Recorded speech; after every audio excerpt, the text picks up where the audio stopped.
Près de 200 personnes étaient rassemblées hier devant l'école Arc-en-Ciel de Cherbourg pour protester contre les menaces d'expulsion qui pèsent sur 2 familles de sans-papiers installées dans la région depuis des années et dont les enfants sont scolarisés dans les écoles de la ville.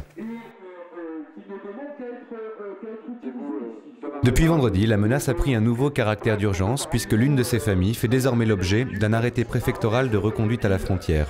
Pour moi et pour les enfants, c'est pas possible pour notre famille entrer aujourd'hui. J'ai beaucoup de problèmes là-bas. À cause de ça, j'ai sorti aux 5 ans bientôt avec tous les deux les enfants. Et maintenant, ils vont expulser moi. Non, jamais. Je jamais laisse entrer police. Chez ma chambre, jamais. Sinon, je tombe de fenêtre. C'est le dernier mot. Laissez-moi tranquille, s'il vous plaît. La nouvelle a immédiatement suscité l'indignation de nombreux habitants, et en particulier de parents dont les enfants sont scolarisés dans la même école que le jeune Levani, 3 ans, qui devra, si la menace d'expulsion est mise à exécution, retourner avec ses parents en Géorgie.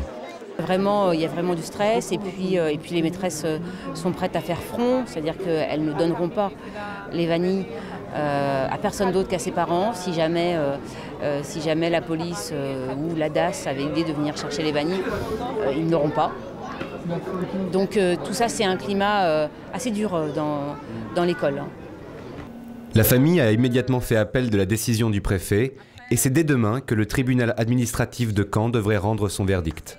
Il y a, il faut qu'on se le dise entre nous ici ce soir, très peu de chances que le tribunal administratif revienne sur la décision du préfet. Je pense qu'il faut qu'on en soit très conscient. Ça veut dire que nous avons aussi, et c'est le sens de la pétition qui va vous être proposée, nous avons aussi imaginé des voies qui n'étaient pas des voies de la légalité.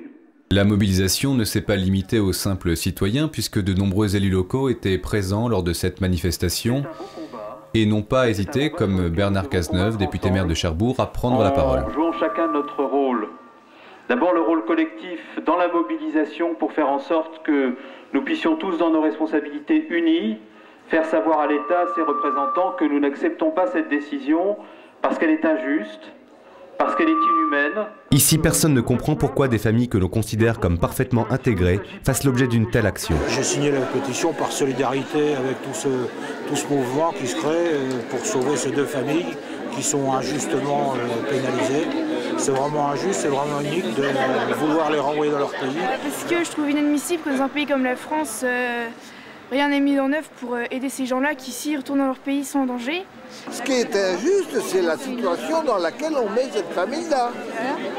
Dans le pays qu'on appelle des libertés, c'est quand même anormal qu'on n'accepte pas des gens qui sont pour chasser chez eux.